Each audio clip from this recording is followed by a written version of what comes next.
Okay, so the meeting has started, and Rebecca, you're going to do the roll call? Yes, we've called the meeting to order at 6:32 p.m. Commissioner Brown. Here. Commissioner Elson. Here. Commissioner Miles. Present. Commissioner Phipps. Here. Commissioner Ravazio. Here. Thank you. Commissioner Weingart.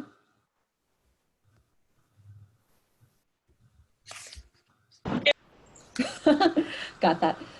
Vice Chair Janowski is absent, and Chair Blomgren. Here. Okay, well, thanks everyone. Just going by the agenda that Rebecca sent out, thank you for that. I'll first open it for public comment on any items that are not on the agenda. And if there's anybody who has dialed in, they can speak now, or Rebecca, if we got any comments via email, you can let us know now. I need to check the emails, so we can take raised hands first, if that's okay with you. Okay. Okay, we have a raised hand by Patty Stolia. Let me see how I recognize that. Unless you can figure out how to recognize that, Nate.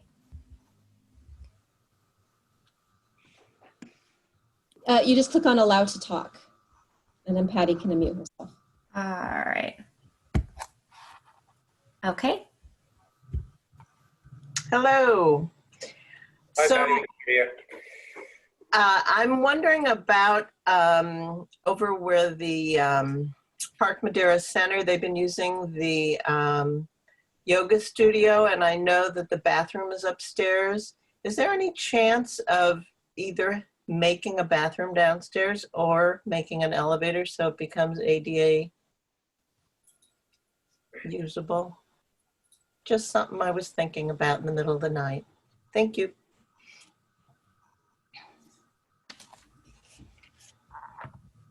I do not have any info about that, so I don't know if Rebecca or Ashley can respond to that. That's the first time that's been brought up to me. Rebecca, have you been made aware of that question before? I have not, but we can talk to Todd and our Public Works Director, RJ Suko, about that. And maybe it can be a subject for a conversation at tomorrow's community chat with the mayor and town manager tomorrow. I'll give them a heads up so that they can have a response for you. Thank you. Thanks, Patty. Okay. Okay, we have one more.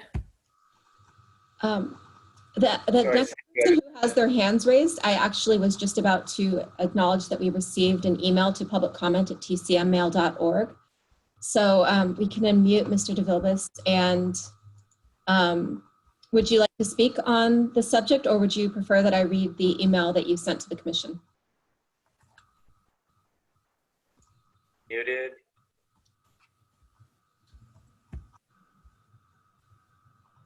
There's a delay on my unmute. I keep trying to press it. There we go. Yeah, if you want to go ahead and read the email, I think it contains everything I wanted to mention about the topic of concern, which is dogs off leash in Corte Madera Town Park. Okay. I will read the email. It says, hello, I would like to submit this for discussion for tonight's Park and Rec meeting.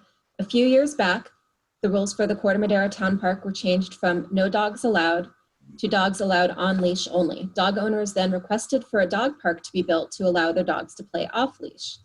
I am a dog owner myself, and I supported this dog park, which has now been opened.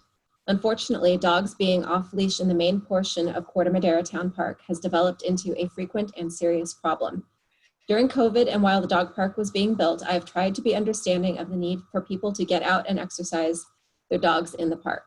Most still obeyed the dogs on leash rule, but others did not. I had assumed the new $50,000 dog park would fix the problem of dogs off leash in the park. Unfortunately, the problem continues and has actually become much worse.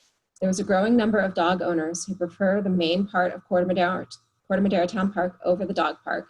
Not only is this against the dogs allowed on leash only rule, Corte Madera Municipal Code 8.04.025, but it is very disruptive to the other citizens that use the park and to those that live adjacent to the park. Every morning starting around 7 a.m., sometimes earlier, there's a group of dog owners that meet at the East Field to let their dogs play off leash. This group of dogs and dog owners continues to grow as people see there is no enforcement of the park rules. It started with 2 owners and their 3 dogs and has now grown to 6 owners and 8 to 10 dogs each morning. When the other dog owners bring their dogs to the dog park but see a large group of dogs playing in the main park, they feel entitled to join them. I am frequently awakened to the calling of dog names and whistling. The dogs are being allowed by their owners to swim in the low canal. Sometimes the owners actually throw balls into the low canal for their dogs to swim and fetch. This splashing, calling, barking, and whistling is extremely loud and annoying to those with bedroom windows 20 feet from the low canal. This is also not great for the wildlife that lives in and along the canal. There's absolutely no reason these people cannot use the dog park. The dog park was built specifically for dog owners at their request and opens at 7 a.m. each morning and is now open until 7 p.m. While morning hours are the biggest problem, there's a growing number of dogs off leash on the East Field in the late afternoon/evening. And as other dog owners come to the new park and observe that dogs are being allowed off leash in the main park, the evening group of off leash dogs has been growing. I must also point out that dogs being allowed to play in the main park are not under voice control. I have witnessed several instances of dogs running up to joggers, up to people walking their dogs on leash, and up to groups of people picnicking. Just last week, one of the dogs from the morning group made a full sprint towards me and my leashed dog at 7:30 a.m. The dog approached us aggressively and nipped at my dog. It is merely a matter of time before a child, an adult, or another dog is bitten by an off-leash dog in town park. With the lack of enforcement of park rules, these dog owners are being emboldened and are now operating according to their own preferences without regard for the law, for neighbors, or for others wanting to use the park. My neighbor's kid won't even go into town park anymore because he was aggressively confronted by an off-leash dog in the park and is now terrified. I had hoped dog owners would use the park that the citizens of Corte Madera bought for them. I had hoped dog owners would be responsible and respectful of their neighbors. Clearly, hope is not working, and I'm asking that the town of Corte Madera find a way to enforce park rules so that neighbors can sleep and people can safely enjoy the main park for what it was intended. Well done. Thank you, Rebecca. You're welcome. Okay, thank you. Well, whose family I've known since I was a little kid. Nathan, good to see you. Yeah, good to see you, Joel. Because this was not an agenda item, the commission itself can't fully discuss this. We can agendize it for a future agenda. However, Ashley was going to do her update that included the dog park, and perhaps you can just talk a little bit about enforcement inside and outside the dog park. I don't know if we should do that now or when you give your update, and perhaps since we're discussing it now, we could maybe just jump to that one update now. Sure, we can jump to that if that is the direction of the commission chair. It was in the end of my commission or in my staff report to the commission to consider how we want to move forward and maybe a suggestion of having the park open for a month. The park officially opens tomorrow. I think the public works staff unlocked it today. There was a bit of a false start, a soft opening, and the park was open to the public for, I believe, part of last week. So we haven't really given a chance to have the facility fully open and advertised, though I am hearing what Joel is saying, and that the people who are utilizing the park outside of hours for unintended purposes are probably not inclined to use the dog park when it is opened. How would you like to proceed? I think the Parks and Rec Commission has been made clear of the issue. I know you've discussed the issue with the police about enforcement. Perhaps at our next meeting, we could actually have it on the agenda. But again, we can't get into a discussion since there was no advance notice of it. So I'm sorry if that's not fulfilling, Joel, but we will talk about it more in the future, and Parks and Rec is looking into that issue. I appreciate having the opportunity to let you know of the problem. So thank you. And Cambry Weingart, thank you for everything you've done for the town of Corte Madera. You're a stud. Keep going. If the town, should I wait to hear when this will get back on the agenda? Our next meeting is July, I don't remember the date, late July, and we'll have it on that agenda in July. I believe it's July 27th. Yeah. Great. Thank you. And then I see another hand by an L. Dillon.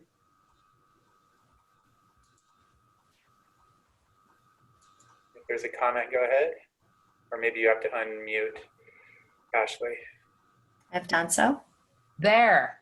There you go. Sorry, I've been trying to figure out how to unmute myself for a while. I guess you can only do it when you call on me. Sorry, I'm also a Creek neighbor and am on this call because I'm also concerned about dogs off leash in the town park. And I'm very interested in understanding the enforcement of the rule and the understanding the hours of the dog park. So that helped that it was a soft opening. I'm hoping that the dog park will be open a lot more than what it was this week. But I just also wanted to have my voice be heard that this is an important issue that we'd love to have on the agenda at the next meeting, and I will be at the next, or participate in the next meeting when it is on the agenda. Great, thank you very much.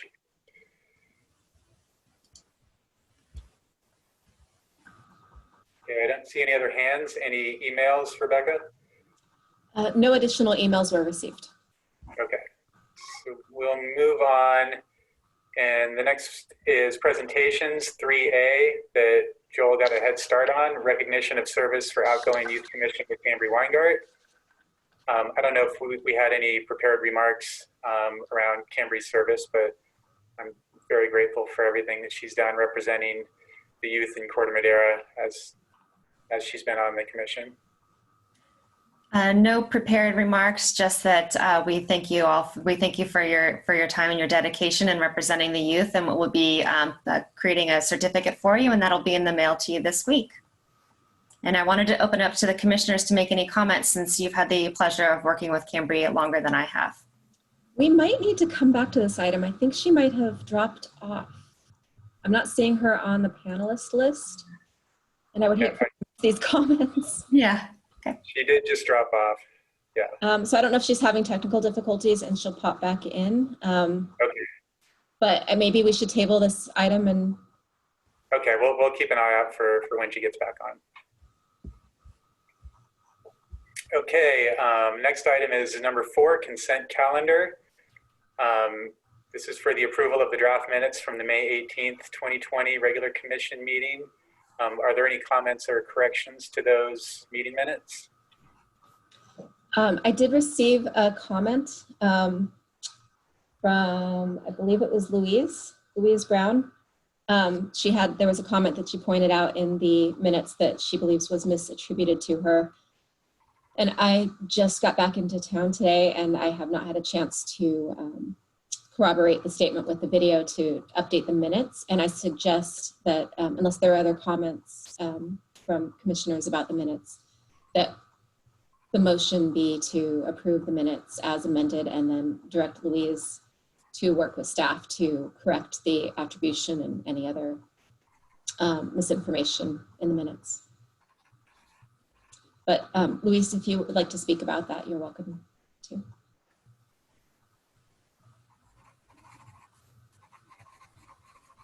Yeah, there was just one thing, and it's not a big deal. I'm not embarrassed to have it attributed to me, but I think it was somebody else's comment about creating local groups to work on the lanes and paths to come together to provide maintenance for those paths. And I don't recall saying that. I think it was somebody else's comment. I do remember the subsequent discussion around whether or not that was a Parks and Rec charter or public works. So I'm pretty sure I didn't say it, but again, it's not a big deal. I see Alden smiling. Maybe it was her comment. It was mine. Okay. Perfect. Well, then that's a correction to make. So with Rebecca's suggestion that we approve the minutes and then get that correction made, is there a first to approve the minutes for May 18th? As amended. As amended?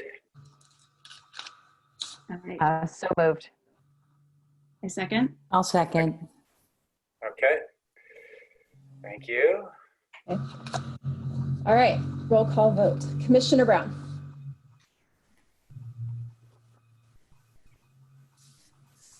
Yes. Sorry. Yes. Commissioner Elson. Yes. Commissioner Miles. Yes. Commissioner Phipps. Yes. Commissioner Ravazio. Yes. Commissioner Weingart is missing. Vice Chair Janowski is absent. Chair Blomgren. Yes. Thank you. You. And next is 5 business items. The first is discussion and action to approve a name of the dog park at Town Park. And I didn't know if you wanted to pull up the materials that you sent out with the potential names on it, or we can just do that verbally. I can share my screen. I'm scrolling down to it now. Okay.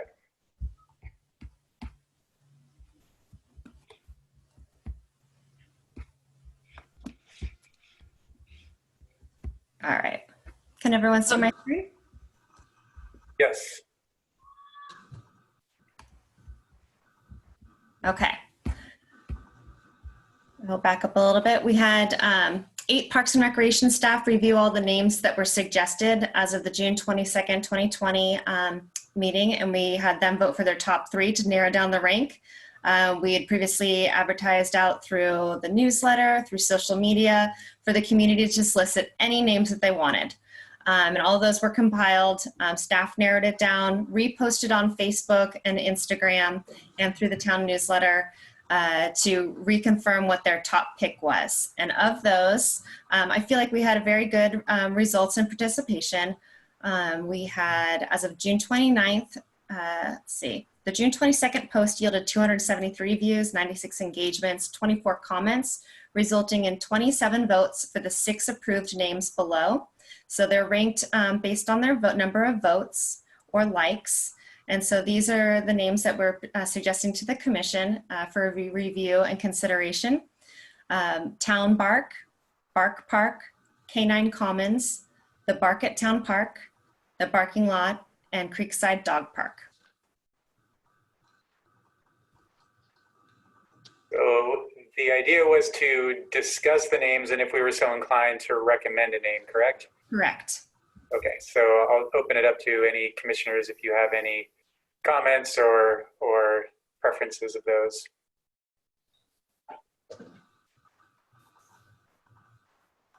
Well, I'll start, I guess. I go with the majority. I like Town Bark.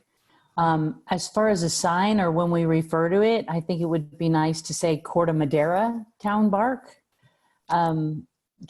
because Corte Madera is an important part of what the park's about. I know there was like one comment that I heard from a friend that, oh, great, you're not going to be encouraging barking, are you? And it's like, well, no, it's more just a euphemism. It's just reference to the dogs. I like the play on words. I think we should just go with Corte Madera Town Bark.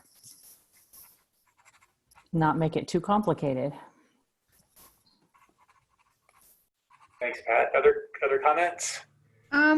This is Aline. I agree. It has a nice ring, Town Park, Town Bark, and Corte Madera Town Bark. It got the most votes, so I go with the majority as well.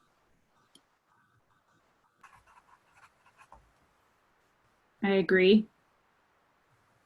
Yeah, I would say the same thing. I think the names are clever, and I was actually going to bring up what Pat did, which is we just need to be eyes wide open that some people who have protested to the dog park since its inception have been concerned about the noise. So we just need to know that some people may actually take issue with the name, but you're always going to have that situation. I think the names are clever, it's short, it's snappy, and we should go with what the town has voted for.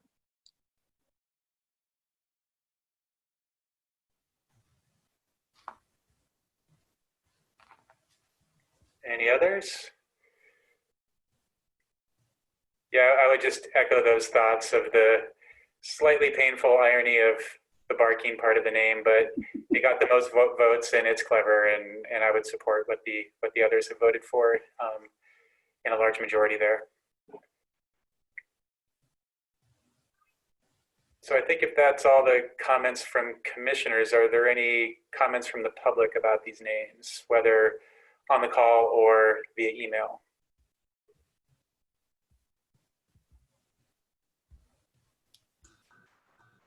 I'm seeing no hands raised from the public.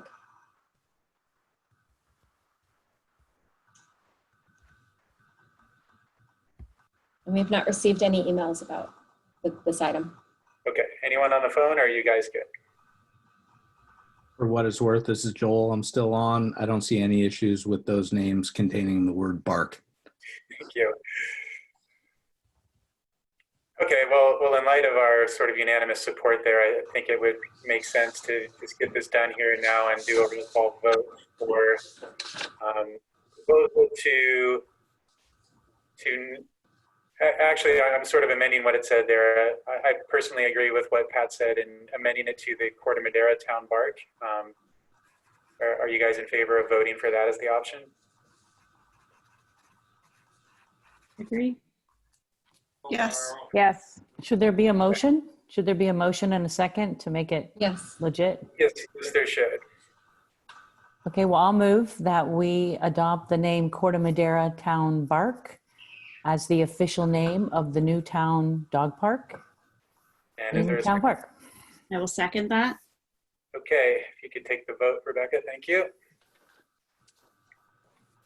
Okay, and I just wanted to say, I noticed I got a text from Cambry, Commissioner Weingart, and she wanted us to know that she is in an RV driving through Wyoming and she's doing her best to hop in. Suggested she call in, and she did just appear, so I will unmute her so she can participate in the roll call vote, and then maybe after this item we can return to the presentation. Okay, hello. Okay, so we're doing a roll call vote for this item. I don't know if you heard it, but if you can either abstain or vote for it, the name of the dog park, when I get to your name. Commissioner Brown? Yes. Yes. Commissioner Elson? Yes. Commissioner Miles? Yes. Commissioner Phipps? Yes. Commissioner Ravazio? Yes. Commissioner Weingart? I lost her again. Maybe we'll abstain for this one. Vice Chair Janowski is absent, and Chair Blomgren. Yes. Cambry, can you hear us? Okay. May I proceed with the other half of the discussion? The other half of the dog park discussion? Yes. Yes.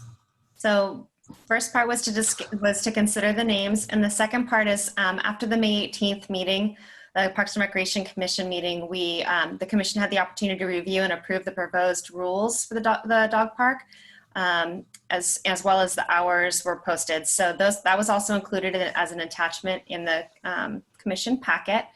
And staff notes that the commission also recommended that dog park operation hours be posted on the separate signage, which will be done so. Currently, there's temporary signage up there until the official signage comes, which will include the dog park name. Let's see. And just as a reference for those who are interested in where the hours came from, that was determined by the town's planning commission. Approval regarding the design review and condition use of permit. And then should the commission wish to post a phone number or number for instructions for reporting of any infractions, that information would be printed on the hours signage. Let's see, there was one other part of it. Excuse me, my stuttering over this. We wanted to discuss how we want to proceed with determining what kind of enforcement would go forward. So I believe if we wanted to move that to being on the agenda for the July 27th, we can proceed with that if everyone agrees with that.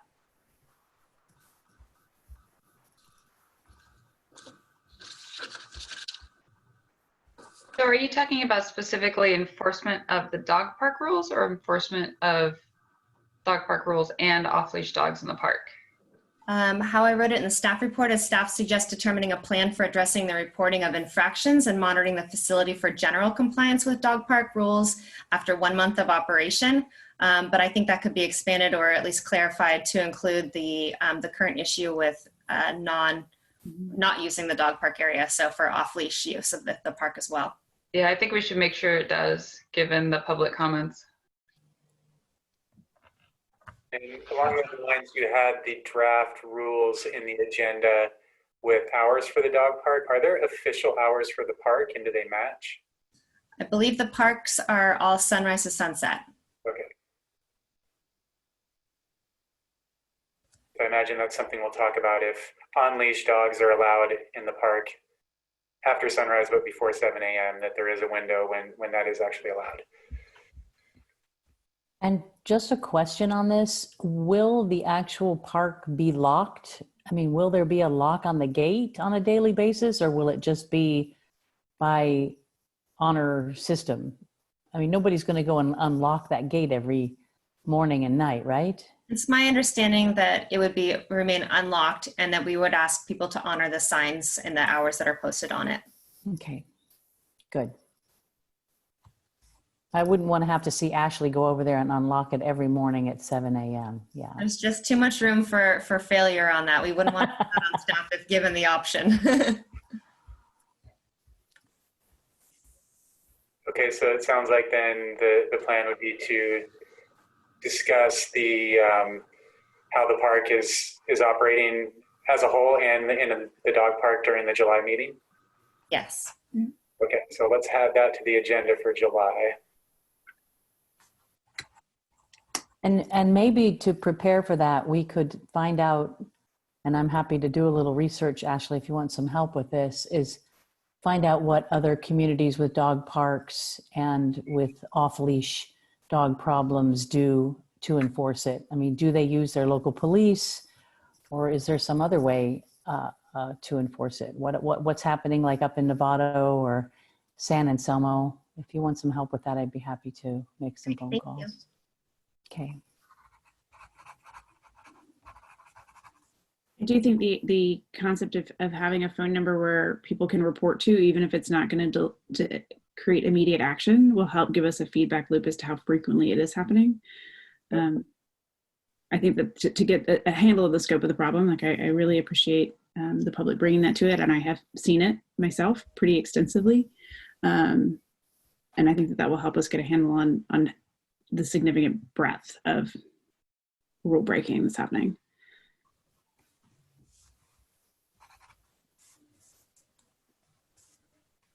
Okay, thanks. And if there's nothing else, I'll ask if there's any public comment on that issue of bringing this to the July meeting. No issues bringing it up in the July meeting. This is Joel. I would ask that as we look at other towns and cities with their rules for dogs in the park, we consider that some of the parks and dog parks that we will be comparing to are not located right next to houses. Mm-hmm. Mm-hmm. So that needs to be really taken into consideration. Agree. Thank you. And I see a hand raised from David McPherson.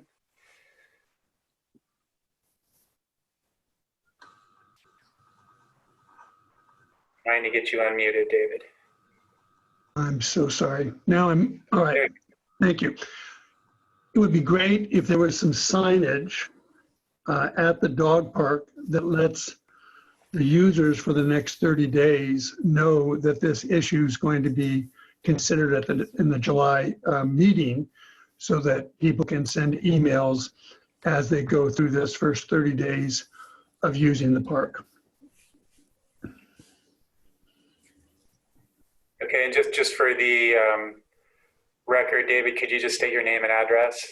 We can. David McPherson, Corte Madera Avenue. Thank you.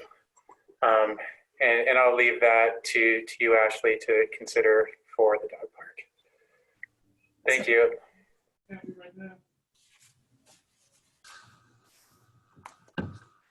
Anything online, Rebecca, for comments?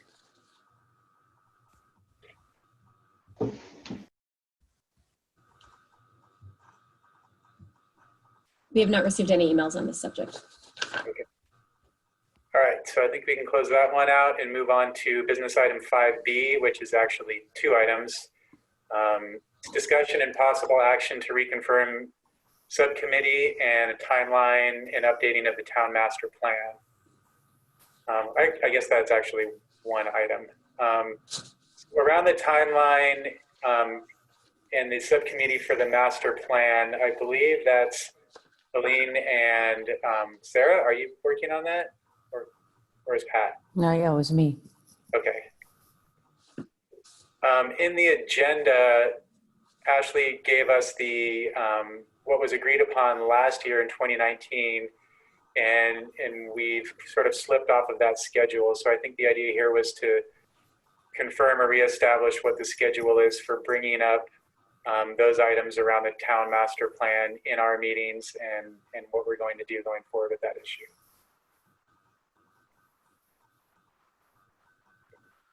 So I guess the first part of the question for 5B is reconfirming the subcommittee, and are commissioners Phipps and Ravazio interested in continuing to work on that issue for us?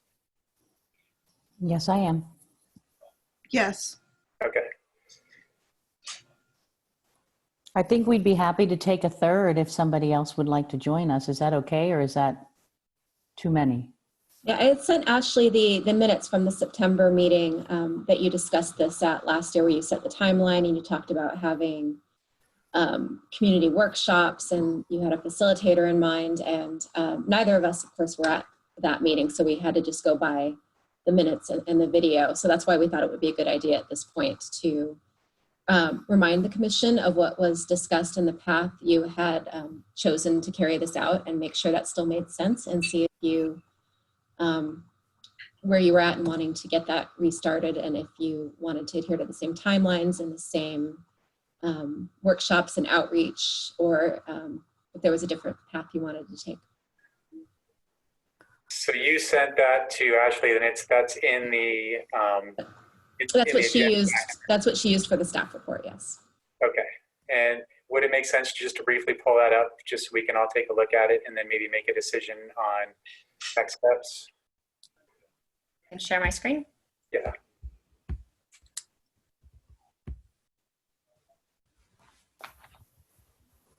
Can everyone see the report? Yes. Good report, yeah.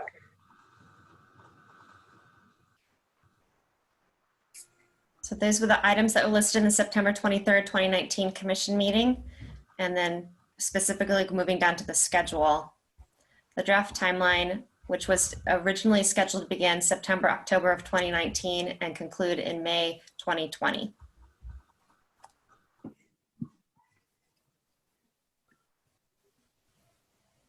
So I think it's best to let the subcommittee go ahead and take a look at how they want to address this. I looked at the items under discussion, and regardless of the dates for the timeline, the types of outreach and planning and the spacing between them all seem to make sense. I just wanted everyone to see this, and perhaps either now or at our next meeting, the subcommittee can give us an updated schedule and whether or not they want to include all the things that were included previously.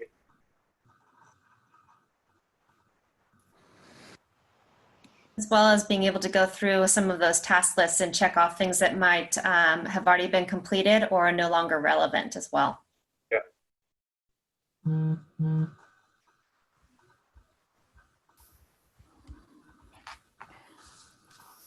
So I guess my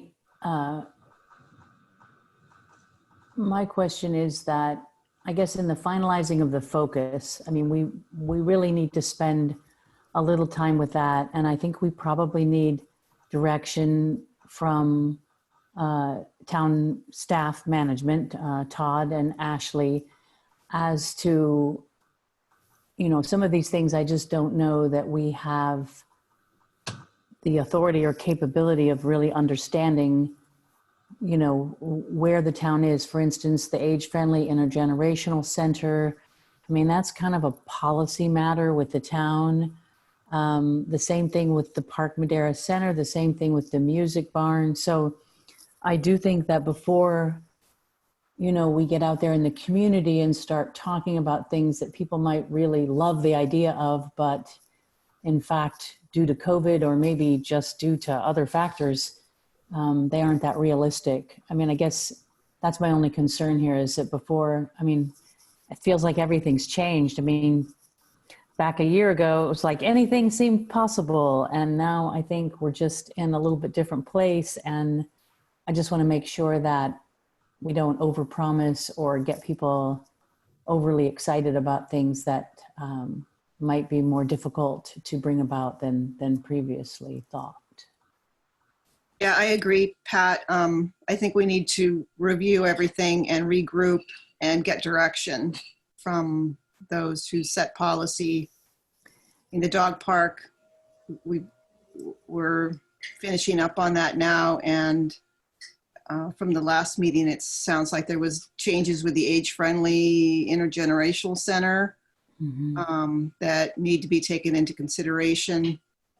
And also, you know, Patty Stolier asked about the restroom at the yoga center, and that brings up, well, what is the plan going to be if the town really can afford to forego a lease from a tenant? Are we going to gradually try to transition these spaces over to where the town can use them? So I guess it feels to me like the first step should be our subcommittee meeting with Todd and Ashley, maybe somebody from plant, maybe RJ, just so we get an idea of the realm of possibilities. And then when we go to the community, we can sort of have more information about what is possible and what we're asking them about.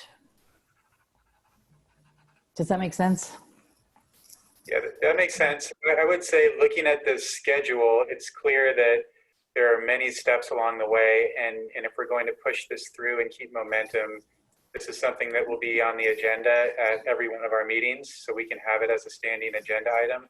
I think it's good to cast a wide net at first as the possible things that we might discuss in the early meetings.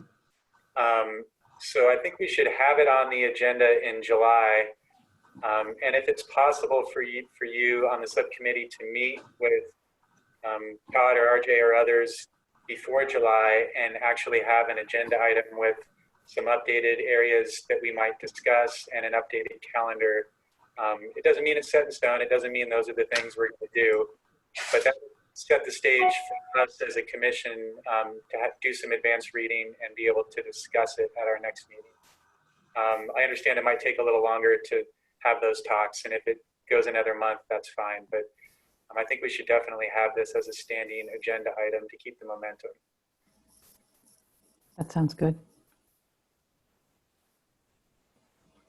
Okay, any other comments on how to move forward with this?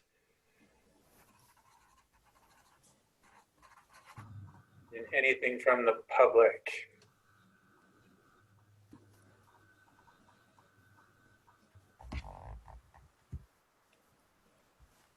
I'm seeing no raised hands, and I have not received any emails to publiccomment@tcmmail.org about this item.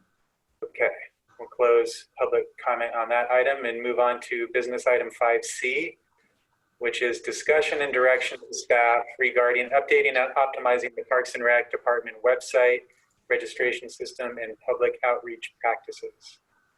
And Ashley, I was assuming that you were gonna be able to discuss this one. Yes.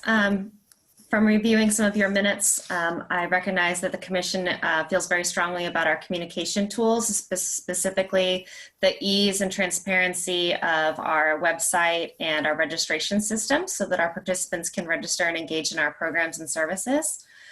So the prompt for recommended action is I asked the commission to review and discuss current communication strategies as outlined in scope of work of the town's new communication consultant, and provide commission priorities related to 1, updates the Parks and Recreation Department's website, 2, current registration process for the department's events and programs, 3, the Parks and Recreation Department's communication with program participants and its general public outreach strategies.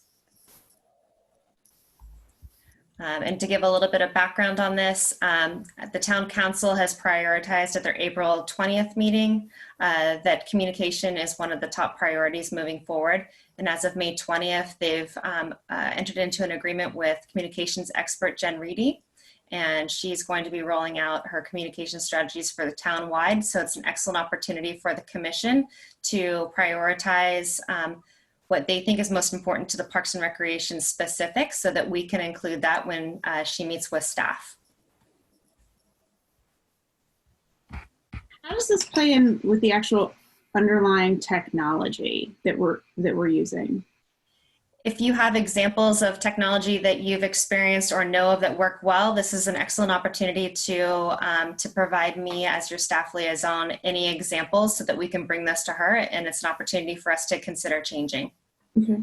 I think it's to have a communications lead is kind of exciting to start crafting the messages, but the vehicles in which you do that is typically a very different skill set than kind of a marketing communications expert. So I don't know if there needs to be someone who is taking that lens of really assessing the various options between publicly available platforms that are easy to use, and I'm happy to support in that. It's just unclear how to do that.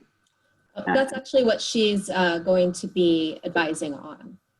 Like she's gonna say WordPress versus Shopify versus Squarespace. Yes. She has enough of that technology experience to do that. Yes. Okay. And she's also interviewing other cities that we have identified as having excellent communication strategies. Okay. Find out their best practices, and then she's also going to be crafting a citywide survey that's going to be going. So we'll find out where our residents get most of their information from and where they would like to see us publicly make information available to help bridge the gap between those who get our messaging and those who don't. Yeah. I get it. And I push on this because this is my business and this is what I do. So I separate those as two totally different skill sets typically in kind of the marketing communications, the crafting of the emails, and then the actual structure that powers it are usually two different teams within an organization that would work on that. And so if there's any layers of detail that you guys want me to review, I'm happy to do that as this That would be goes great. along. Thank you. But yes, part of what she's doing with her external interviews is cataloging the resources that other cities use in their messaging to see which ones come up most frequently, and then see if what we think about going toward the most commonly used sources from other cities. But yes, I'm happy to involve you in the conversation. And I'm happy to contribute kind of the ones that I've used that have been relatively user friendly and easy to. That's what we're looking for. Exactly. And part of the staff report is commissioners are encouraged to present and discuss any Parks and Recreation websites, registration systems, newsletters, or any other outreach sources that they feel are especially effective and worthy of further study and incorporation into best practices as our department prepares to move forward with implementation of improvements. And what's the best way to, is it an email to you, Ashley? Is that the best way to communicate? Yes, please. And I'll compile a list of suggestions. And part of what we are looking at is that we started the current iteration of our website in, oh gosh, I want to say January of 2015. And we are due for a refresh from our website provider. And it is also a good opportunity to look at whether or not there are new, more user-friendly website or government website providers out there that we could possibly move toward. But right now, a website refresh through our current website provider is free of charge. And part of what that would entail would be staff in each department going through their content and paring it down and taking out outdated content. And basically identifying what is current and of value before we move that over to a new website. So we're just looking at that and weighing it against a new website and the expense and the time that goes into that as well. But it may be that might be the direction that causes us to have a more user-friendly experience. So we're looking for all sorts of feedback. I think it's helpful that it's town-wide across all the different interactions, not just Parks and Rec. But I would imagine that Parks and Rec has the most, by far, interactions, both financial and registrations, of any other Correct. group.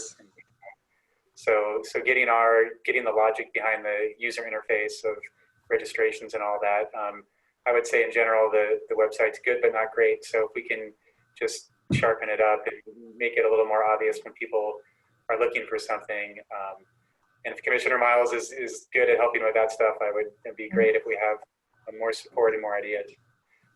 And of course, if any of you have registered yourself or your children for any programs through other sites and you thought, wow, that was a really intuitive, easy to accomplish experience, that's what we're looking for. What out there works for you.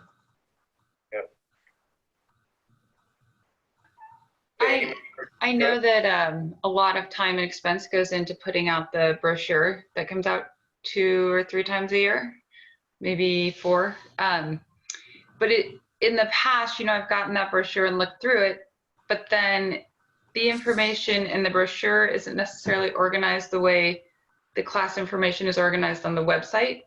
So there's no like overlap and they don't work together. Ideally, the brochure gets put up on the internet as you get it in the mail, and then you can click on the links and get to the classes. I personally find it particularly frustrating and difficult to sign up for classes, and multiple times have had to just call because something's wrong, something's printed wrong, it's listed this way in the brochure, it's listed that way, and to me they should be seamless and they should work together. You should get the brochure and be able to see the class and click on it and register. We shouldn't try to be putting more hurdles and more steps in front of people who we are trying to get into our programs, if that makes sense. So that, to me, to see those two things work together and to kind of just smooth this whole process out would, I think, make a huge difference. Noted, I completely agree. Any other commissioner comments? And any public comments? I'm not seeing any raised hands. I will give people a moment to click the raised hand icon, and I have not received any emails from the public regarding this item.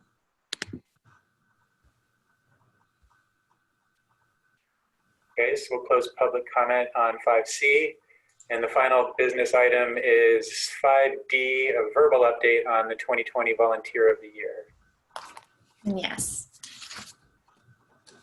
So verbal update for you. My suggestion to the Commission for consideration is to begin advertising in July 2020 and accept applications through until September 1st. And I'd like to remove the age from the qualifications for at least this year to encourage as many applications as possible. The Commission may then review applicants at the September meeting to determine whether to recognize all or an individual youth or an adult awardee. And this would allow time to reach students once they're back in school and recognize contributions made over the summer.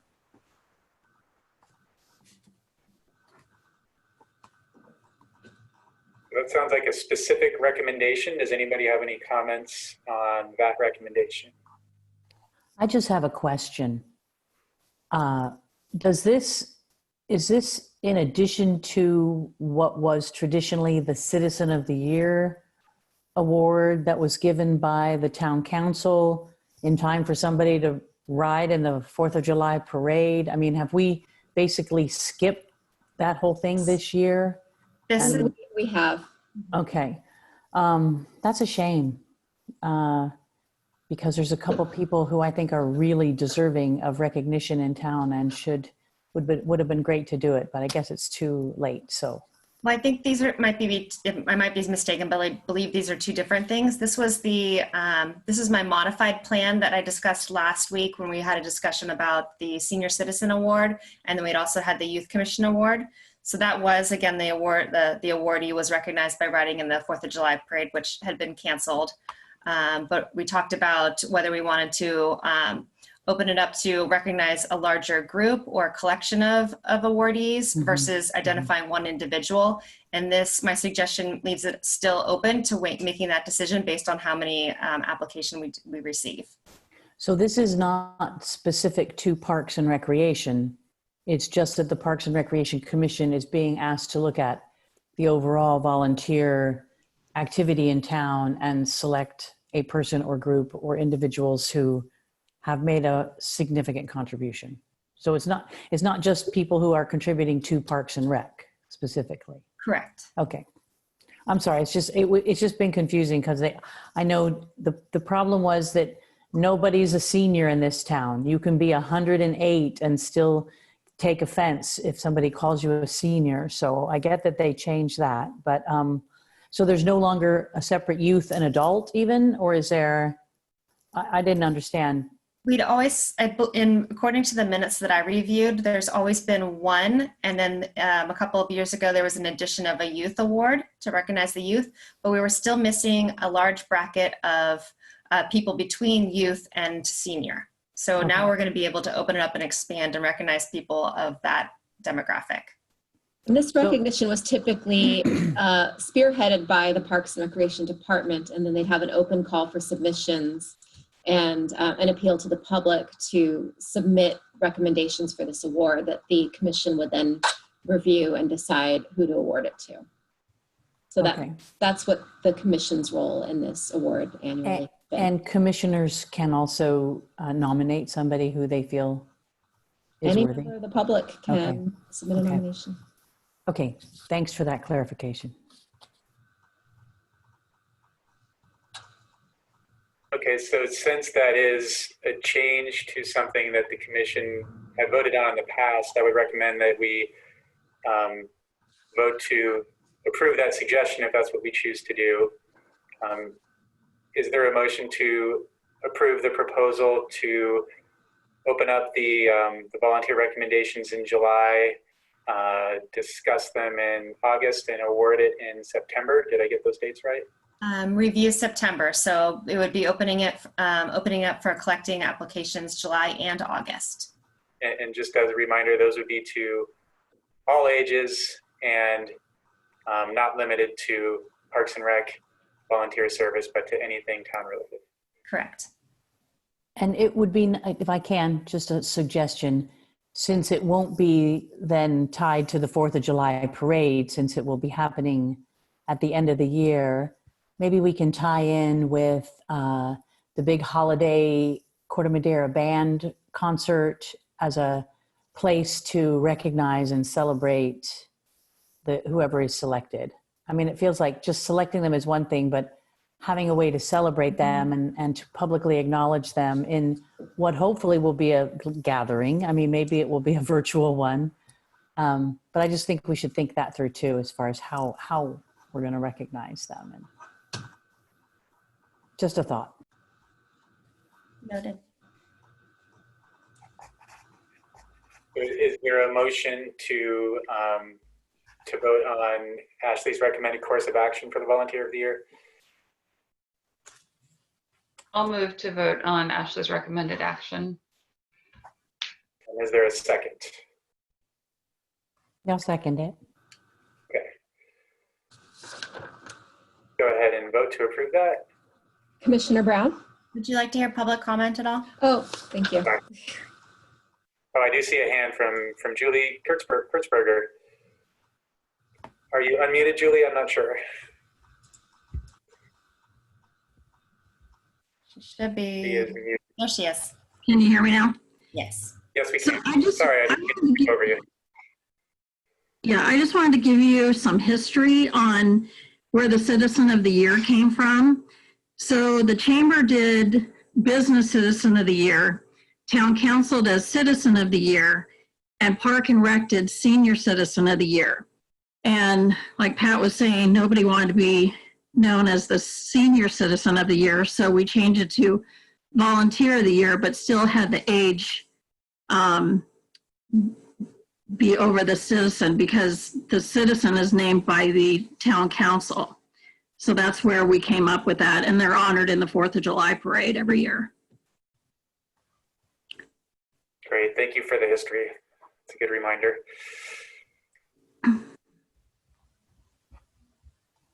More public comment.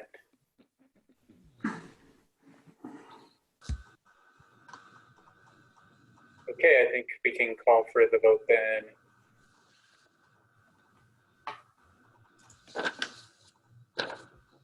Commissioner Brown?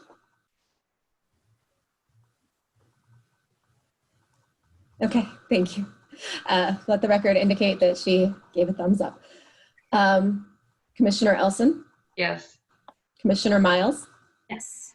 Commissioner Phipps? Yes. Commissioner Ravazio? Yes. Commissioner Weingart. I think we lost her again. Vice Chair Janowski is absent, and Chair Blumgren. Yes.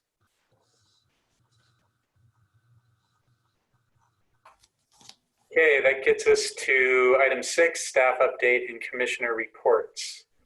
We start with the director update. Yes, and I've chosen to do this verbally so that I can give you the most up-to-date information. Should the commission choose to have it in writing, I'm happy to do that as well, and then provide an opportunity to add any updates. Just let me know what you prefer as a commission. Update on our weekly community outreach. That's the calls that our staff are making to traditional participants in our senior programs. Staff made 113 calls the week of June 22nd. 10 people asked to be removed from the list. 2 requested assistance and requests were sent to Good Ferry Marin. 1 was for legal help with their will and trust, and the other was for grocery shopping assistance. And there was no voicemails to follow up with for requests. Camp 2020 registration numbers as of today. To remind the commission, the session will be 3 weeks in duration, and there will be 2 sessions. So the first session of camp begins Monday, July 6th. And there are 7 registrants in that camp, as well as 5 that are going to be registering as scholarship awardees. And in the second session, there are 9 registered, and again, 5 scholarship awardees waiting to register. And I did want to note that we did cancel virtual camp because we didn't have any expressed interest in that. We felt very strongly about offering 2 platforms, both virtual and in person. And we were pleasantly surprised that nobody was interested in virtual, but that has allowed us to reduce the in-person fees. So I feel that that's a win-win for our department and offering to the community. So fees have been decreased for the 3-week period from $1,200 to $800, as well as financial assistance of $10,000 has made payment plans available and scholarship opportunities. The $10,000 donations have come from Corte Madera Foundation, Lions Club, and the Corte Madera Beautification Committee. So we wanted to publicly recognize them and thank you for their contributions to the community. Summer programming, most of our virtual classes are beginning the week of July 6th as well, including some in-person contract camps like soccer. And then we'll be having tennis and skateboard and an all sports camp. And those will all be closely following the summer camp guidelines issued by the Marin County. Businesses are able to rent the park space to conduct classes. For example, if you have a fitness class that wants to operate outdoors because indoor facilities are not approved yet, they're welcome to contact our department and rent the space. We're going to be issuing yellow signs that say this is a Corte Madera Park and Recreation approved program so that you can see it from a distance. They're all issued to the specific approved rentals. And this hopefully will encourage the public to register for their class, know that we have that as a service, and also hopefully prevent people from utilizing public space for private or personal gain, which would be operating a class without approval from our department. Let's see. And again, they have to follow the protocols outlined by the county for outdoor recreation and fitness classes, as well as with the rental application, they complete a deposit for our department, and they provide a site-specific protection plan that we keep on file with their application. Memorial plaque and bench policy. Staff are reviewing the current process and practice and is working closely with Public Works to streamline the process. Right now, it's taking quite a while to get back to people, and it's very unclear as to where the locations they can determine to have a bench or memorial placed, and then the costs definitely range based on what kind of soil and location preparation would be required. And this also coincides with Public Works streamlining what benches they're going to be approving the style-wise. So we're going to a streamlined style approach, which will be great for our parks. Once we have a drafted policy and process, we will bring it to the commission for review and comment, and hopefully approval should you choose so. We are in the process of updating participant forms and waivers, as well as the instructor proposal forms for contract agreements. It was something that was on my goal list coming in, and making sure that we have legal review of all of our policies and practices, especially when it comes to liability. And then surprise, we have everything pandemic related to it. So we have a lot of different protocols that are suggested by the county But there's things like, virtual classes, considering what waiver needs to be completed by the instructor to ensure that they're in a safe environment to teach the class, as well as ensuring that the participant can verify that their facility or environment is safe for them to participate in the class. So a lot of different guidelines that we haven't had come up in the past. Department office preparation. We are prepared to start moving the offices from the green room back into the former office space. The walls have been painted, and we're in the process of reviewing proposals for office furniture. And our goal for using the office furniture is selecting a company that can utilize the existing furniture that we have.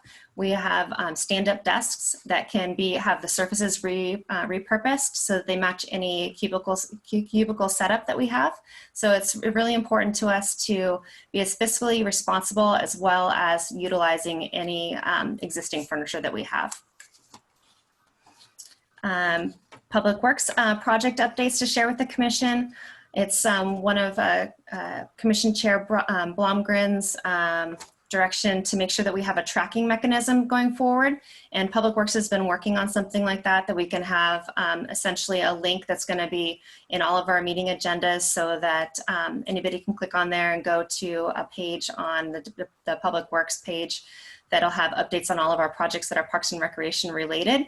And Public Works has already had something in the process. It's not quite what we were hoping. So we're still going to be working with them to see if there's something we can incorporate going forward.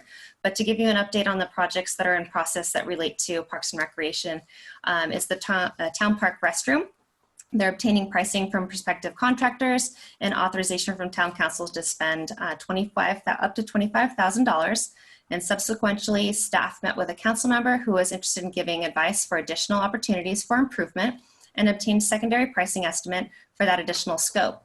And right now, Public Works is slightly over the council allotted $25,000 and receiving bids last week and plan to request additional authorization for council to consider as early as July 7th. It may not be on that council agenda. However, they are hoping that work would begin in late July or early August and take about 2 months. So again, that's the Town Park Restroom facility that's adjacent to or between the skate park and the tennis courts. Picnic table refurbishment that has been noted in past minutes that's a priority to the Commission. Recreation Supervisor Brian Hernandez is working with Jamie King, Assistant Superintendent of Public Works, to schedule work before the end of the year. I'm reminded when I asked for all of our project updates that Public Works has quite a few open projects right now. So they're doing their best to manage their workload. So they're giving us as close to estimated timelines as possible. Creating a dedicated site for the town website, I mentioned that, for monitoring progress. And then I need to get back to updates on Commission CIP wish list. That was something that's on your agenda, to refine your wish list. One final thing is that July is Parks Make Life Better Month, or Parks and Recreation Month. So I'll be proposing a proclamation to the Town Council at July 7th meeting to proclaim July as Parks and Recreation Month. And we are developing a calendar of activities to celebrate it.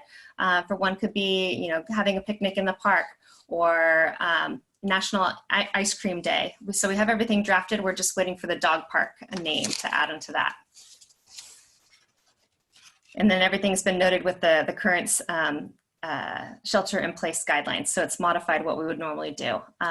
But traditionally those activities are included in the printed activity guide in July, and that's our intention next year, is to have this great active interactive calendar for July listed on one of the inside or back covers for the July meeting. Are there any questions from the director's report?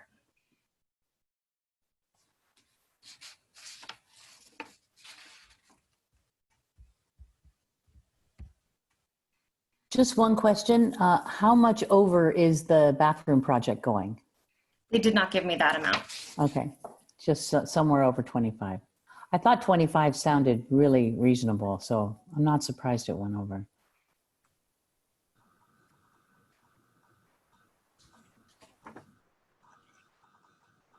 Do you have any public comment on the director's report? I see no hands raised. Okay, thank you very much for that report. I actually just got a message from Commissioner Weingart that she is back in the meeting. I'm not sure for how long she'll be able to continue to have service, but I'd like to recommend to the chair that we return to 3A if possible. Yes, please, let's return to 3A. And thank you, Commissioner Weingart, for her service while she's flying through Wyoming. Cambria, are you with us? Hi. I'll introduce it. Cambry, you missed, you had dropped off the call when we were trying to introduce the agenda item. We wanted to thank you for your service and your contributions to the commission at whole and representing youth in our community, as well as congratulating you for your graduation from high school. And well, thank you guys. And I wanted it to open it up to our commissioners who've had the opportunity to work with you longer and being able to recognize you for some of your significant efforts. Thank you so much. It's been a pleasure working with all of you. I would like to say that I've known Cambry since she was a 5th grade volleyball player, and she was a standout both in volleyball and in her leadership. And I wish you the best, Cambry. I hope you'll stay involved in your community, wherever your community is, and keep making good things happen for Parks and Recreation and for the people in your community. Thank you for your service. Thank you. That's so sweet of you. And you'll have a special certificate mailed to your house. Oh. I didn't know Cambry before her work on the commission, but I have known her dad for a long time, and she's overcome some odds to have such great success growing up with Rich as a dad. So good job, Cambry. You are so correct. You can tell him I said so. He's he's right over there. We're in an RV right now, and he's playing cards with the rest of the family. Well, thanks from all of us. Yeah, thank you guys.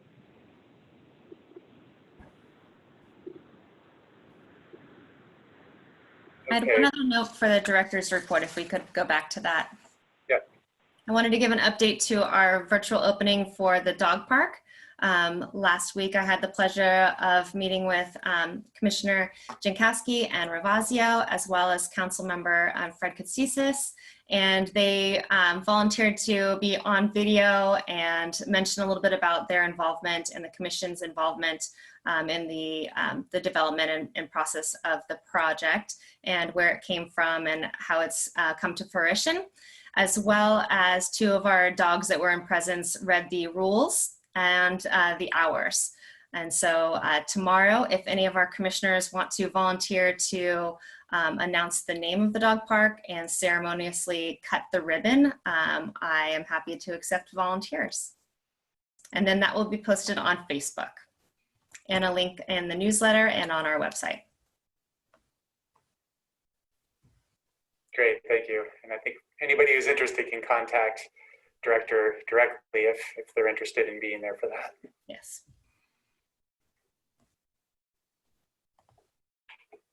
Okay, any other questions and comments on Director report? I think we already established that we didn't have any. So that moves us to the Section 6 Commissioner reports. The first Commissioner report section is updates from recent Town Council meetings. I think Commissioner Elson was down for June. I don't know if you were in attendance or not. I was not able to make it. Okay, was anybody there who knows if there was any Parks and Rec business in June for Town Council? Yes, I was there. I'm always there since Bob's on the council. I usually just listen in the whole time. So actually, if any of you can't cover your assigned commission council meetings, I'm happy to cover them for you. But it would be nice to know that I'm actually responsible so I can take notes. But yeah, there were some things regarding parks. They talked about the bathroom project and about the workshop. They did a retreat where The council talked to staff about the things that they were concerned about and projects that they wanted to see go forward. And definitely the planning for Town Park and all of that was one of the things that the council wanted Todd to make sure happened. So I was really glad to see them support that.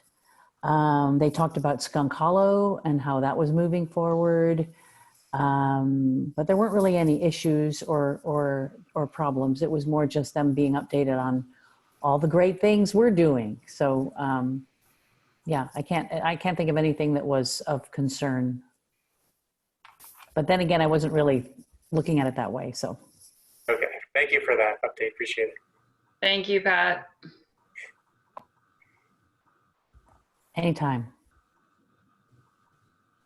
Anyone else for town council? The next item is the executive advisory committee. Just as a reminder, that's currently myself and Vice Chair Janowski, and we did not meet directly with the director this month, but in general, if there's any issues that folks want to see on the agenda, we're staying in touch with the director before our monthly meetings just to make sure that all the things we want to talk about are on the agenda. So in the future, just let us know and we'll get them on the agenda. The next item is the CMPR IGC programming ad hoc committee, and that is still on hiatus. I don't know if we have any updates that anybody wants to give on what's going on with IGC, or if that's now sort of outside our realm. I would suggest that that's currently outside of our realm. Yes, that's my feeling too. And then the final commissioner report item is any individual commissioner updates, anything you want to talk about at your interactions with Parks and Rec. I just have one. Or anything Parks and Rec.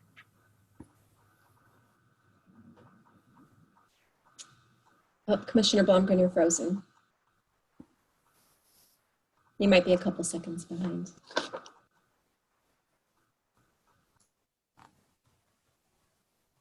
Sorry. Yeah, you froze briefly. Okay. Does anybody have commissioner updates? I have just one. I've been approached by actually a couple of people in town regarding the idea to look again at a Corte Madera community garden. If this was a project that has come up a couple of times. Once there was a proposal to do a community garden in Town Park, and that was shot down mainly because of the concerns about intensity of use in the park. And then more recently, the group was looking at getting a community garden at the Cove School. And there's a gal named Lauren Klein who has also reached out to Ashley, mainly because I sent her to her, who really wants to initiate a project to look again at how we can create community gardens in Corte Madera. There was a time back, the Tam Ridge Apartments was offering to help create a community garden on the Porter Cooley site. That's the really wide area next to the bike path that goes right across from Tam Ridge. They were going to provide the water and so forth. So I think there are some resources that we could bring to bear. And I think the interest in gardening has grown. I think the COVID crisis and more people being at home and more concern about food supply, and the fact that most of our neighboring communities do have community gardens. And as she says, the wait list at most community gardens remains very long. So she wants to initiate it, and I just don't know. I don't know how to get it started again or what to do, but I just wanted to bring it up to the commission and see what y'all thought, or see if we should put it on the agenda and talk about it, or if we just let Ashley figure it out. Well, a portion of that would certainly be under the realm of what you're going to be doing, looking at the town park master plan, but looking at other sites that the town controls are obviously outside of that. So I don't know if others have suggestions on how to get that idea started. Perhaps it would just be an agenda item in the future, especially if we had specific ideas of the where and the how it would happen. I think, Nate, there's one of the things that's been really interesting. My family's down at Town Park probably twice a day, every day, especially right now with not a lot of other things to do. And the use of the park has changed since COVID. You see a lot more people kind of spending time. It's a lot less of a transactional park and a lot more of a community space. And it's lovely, even at a distance, to be able to see human beings in real life that you're not related to. So I think that as we think about things like community gardens, there's a lot of chatter about making sure we're making use of the best space. That outdoor space seems to be one of the few places where people can congregate at all safely these days. So how we think about all the space that the town controls that is both outdoor and suboptimally used potentially for some sort of kind of outdoor time spent, I feel like is something we should somehow get, into a subcommittee where we're thinking about that more holistically, kind of outside of Town Park as well. I don't know if that's part of the commission's purview or not, but it does seem like there is this specific instance of the community garden, but there has been a lot of chatter about making sure we're using our space the best we can. May I suggest a presentation from, or inviting Lauren to present? That sounds great. She has she's a master gardener, and she has a presentation that she's done, and she's been involved with other communities creating gardens. So she might give us more to think about and, consider. I like that idea a lot. I think we should also consider partnering with the schools in some way, because both of the schools, I know Neil Cummins has a garden that they put in, and I think Cove has a garden, and I don't know what might remain from gardens that used to be up by the Granada School and Golden Poppy and other places like that. But it seems like there is a lot of interest in getting kids to understand the benefits of growing their own food and eating healthy food. So if we can do something in collaboration that benefits the full community, I think that would be a win. This kind of came up when we were reviewing dog park sites, but it would be nice to have a list of land holdings for the town of Corte Madera so we know what's available to us. Because right now there could be small parcels of land, and my understanding with community gardens, it doesn't require a lot of space to really be an effective one. So there might be small parcels of land that we don't even know are a potential site. And it would be really nice just to have simply a list where we could look at and review it.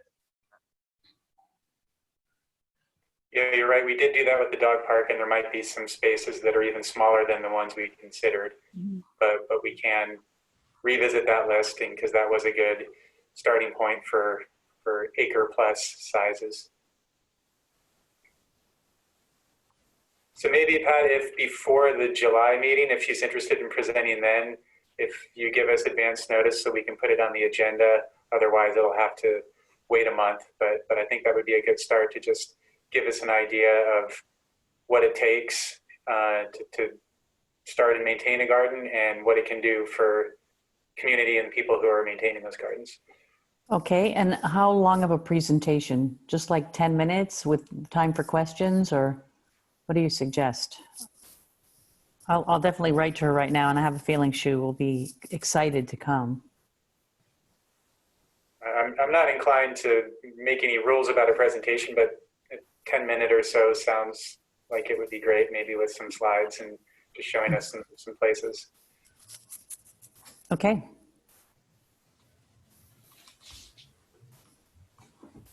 Okay, so we'll wait to make sure before we get it on the agenda, but once we hear, then we can get that on the agenda for July. How much lead time do you need? Do you know, Ashley, what our obligation is to get something on an agenda to discuss it? I don't have the answer to that. Rebecca, do you have the answer to that? Oh, mute. Well, there's any legal obligation. 72 hours, Brown Act notification, just by the time we Okay. the agenda. But we have been working toward publishing the agendas earlier in the week. We did get this one published on Thursday in order to give the commission more time to review the materials. I know Ashley would be interested in publishing it earlier in the week, possibly Wednesday, if we're able to.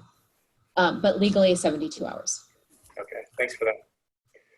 And then just a question, if she's unable to make July, can we invite her for August? Yeah, absolutely. Okay.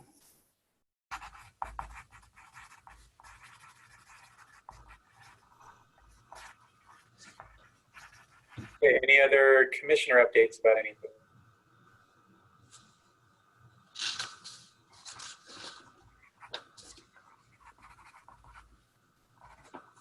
Okay. Okay, and we've already taken public comment on director reports, so I'll move on to number 7, which is routine and other matters. First is discussion of potential future agenda items. I feel as we went through the agenda, we discussed things and officially asked to add things for the agenda next month, including the garden we just discussed. Is there anything that we didn't discuss during the meeting today that anybody wants to get on the agenda?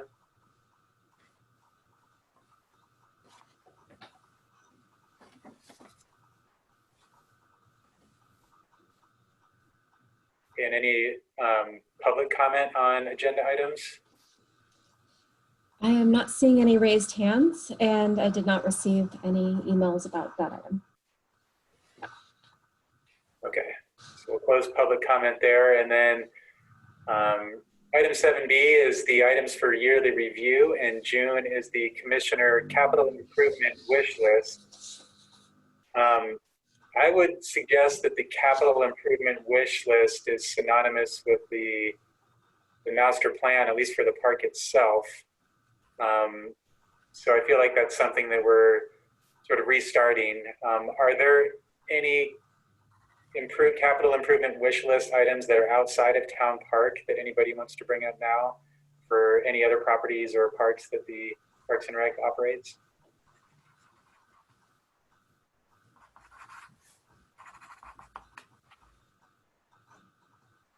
We kind of still owe an investigation into some kind of basketball hoop over on the Bayside. But other than that, I mean, and that's just kind of again, is there property available? Where is it? And can we do it? I mean, I think enough people, there were 200 signatures of people who were wanting that. So I don't know. That's just their wish list. I don't know that it's necessarily mine, but I think we owe it to them to look at, is it possible, and it shouldn't be that expensive of a thing to do. So that's the only thing I can think of. Well, I think even more, maybe a review of what property we have on the east side and our current use of it. And what are we, A, what land do we have? B, how are we using it? And kind of like we're talking about the town park master plan, we need to also look at the east side and see how are we using that land, and can we do better over there? It's perhaps something we can discuss in the future, but something around the idea of the basketball on the east side is that many have suggested that at the Granada schools there are basketball courts that are open to the public, and those are in very close proximity to a lot of the people who signed that petition. One thing we haven't discussed is perhaps working with the school district to make sure that those courts are up to snuff and that they're good courts and useful, and a collaboration like that would just make sure that from our perspective in Parks and Rec that the people in that neighborhood have access to good basketball courts. Maybe it's not even something that we would do, and it's something that the school district would do. But it's much like at the Cove School that those are public courts, and they're well maintained and used by the public outside of school hours as well. I don't recall if Dana Wilkinson had checked in with the Reed School District when that discussion first came up. I believe that he did, and I don't believe they were interested in working on refurbishing the courts, but that is Reed School District property. So the commission would need to work with the Reed School District for public access to improved court facilities over there. And I'll make a note to follow up with the Reed School District. Okay, thank you. Any other agenda items for the future?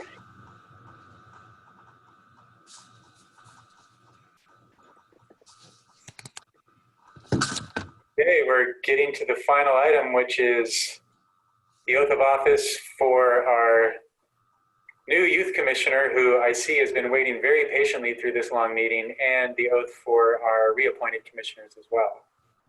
Yes, I will move Lucy McPherson, our newly appointed youth commissioner, over to a panelist. I did recommend that she observe the meeting and that she would get the flow of the conversation and better be able to insert herself into the discussion at the July meeting. So I thanked her for joining us. So you will see her shortly as a panelist participant. Welcome, Lucy. Before we get to the oaths, would you like to introduce yourself and say a few words? She's still muted either on our, there you go. Hi, I'm Lucy. I live on Corte Madera Avenue, and I'm really excited. Thank you for joining us.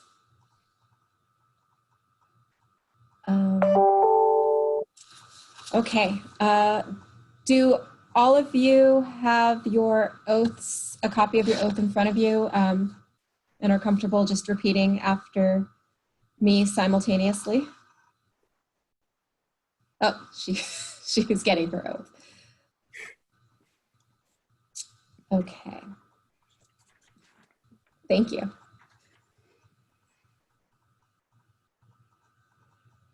It's just a lot of words, so I want to make sure that you don't get crossed up.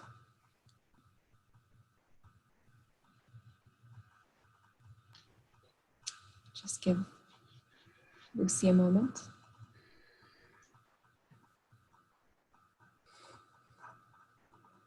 And thank you to Commissioner Elson and Commissioner Miles for your interest in rejoining us for 2 more years. Commissioner Janowski, I will need to administer the oath to her separately since she was unable to join us this evening. But we appreciate all you do for the community, and thank you for joining us. I will start and you can just repeat after me. Is everyone unmuted? Who needs to be unmuted? Lucy, would you like to unmute your mic? Okay. I state your name.